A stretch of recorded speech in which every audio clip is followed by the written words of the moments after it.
Երևանի պետական համալսարանը ինձ սովորեցրել է մտածել։ Ու ինձ թվում է, որ ցանկացած ակադեմիական process-ի ամենագլխավոր նպատակներից մեկը հենց դա է, ինչպես մտածել, քանի որ ինձ միշտ հետաքրքրել է տեքստը եւ հետաքրքրել է տեքստերի աշխարհը, որպես այդպեսին, ես եկա սովորելու լեզվաբանության եւ միջմշակութային հաղորդակցման բաժնում։ Ես հիշում եմ երկրորդ կուրսում, երբ որ շատ դժվար կիսամյակ էր ինձ համար, մեր լուսահոգի դասախոսներից մեկը, Տիկին Գերունյանը բառագիտություն էր դասավանդում ինձ, դեմքիս այլայլված դարձականքը փոխելու համար կարծում եմ, մի անգամ ինձ ասաց, գիտեմ, որ դժվար է, ու ժամանակները դժվար են անցնում սովորելիս, բայց ամենակարևոր բանը, որ քեզ համալսարանը տալու է, դու այստեղ սովորելու ես մտածել, իսկ մտածող մարդու համար բոլոր դռները բացվում են։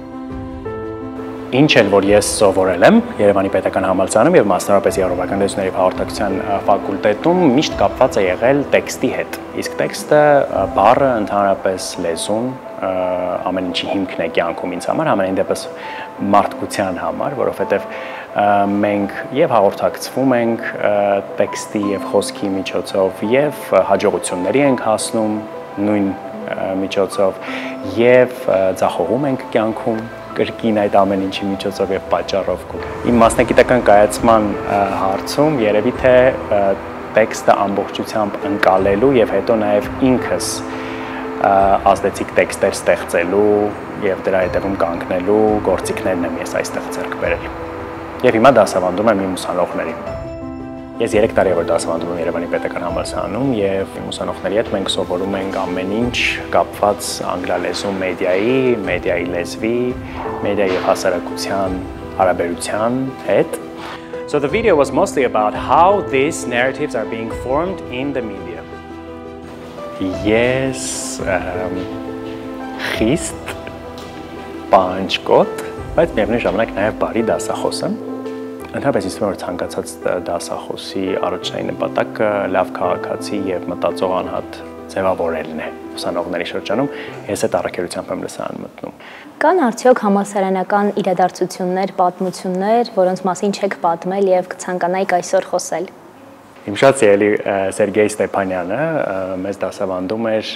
Ռիլկեն եւ գերմանական պոեզիան, եւ մենք ոչ միայն իր դասախոսությունները ձայնագրում ենք, այլև մինչև հիմա ունենք Google Drive-ի վրա պահած, պարոն Ստեփանյան, հազար ներողություն, որովհետև այդ դասախոսությունները մեզ համար այնքան թանկ էին, որ մենք ուզում էինք նաև երկրորդ անգամ լսել։ Ինչ ինձ հիշում եմ, գրում եմ 13-14 տարեկանից եմ հիշում այդ գրելու փորձառությունը, բայց որպես այդպեսին ստեղծագործելը միշտ է եղել։ Ուղղակի տարիների ընթացքում բնականաբար լեզվի այդ աշխատանքը սովորելը անչափ շատ գրքեր կարդալը եւ գրականություն ուսումնասիրելը քեզ հղկում է որպես գրողի եւ տեքստերը դառնում են գոնե ավելի որակյալ, քան նախկինում էին, այսպես ասեմ։ Ակադեմիան ես սկսել եմ գրել հենց ԵՊՀ-ում սովորելու տարիներին, առաջին երկրորդ կուրսում մոտավորապես։ Սկսել եմ գրել որպես ուղղակի պատում, որտեղ չկային ֆենթեզի տարրեր, երկու տղաների մասին, որոնք սովորում են Երևանյան համալսարանում, որը Երևանի պետական համալսարանն է, անմահության ճանապարհը, որը դրված է գրքում, հենց ԵՊՀ-ում էլ սկսվել է։ Դա ճանապարհն է դեպի լուսավորություն եւ դրա երևի այն ընկալումը, որ ամեն մարդ ունի ինքն իր համար։ Հենց այսպիսի աստիճաններով էլ վեպում Արան եւ Արեգը իջնում են Երևանյան համալսարանի ԵՊՀ-ի այս դեպքում ներքնահարկ։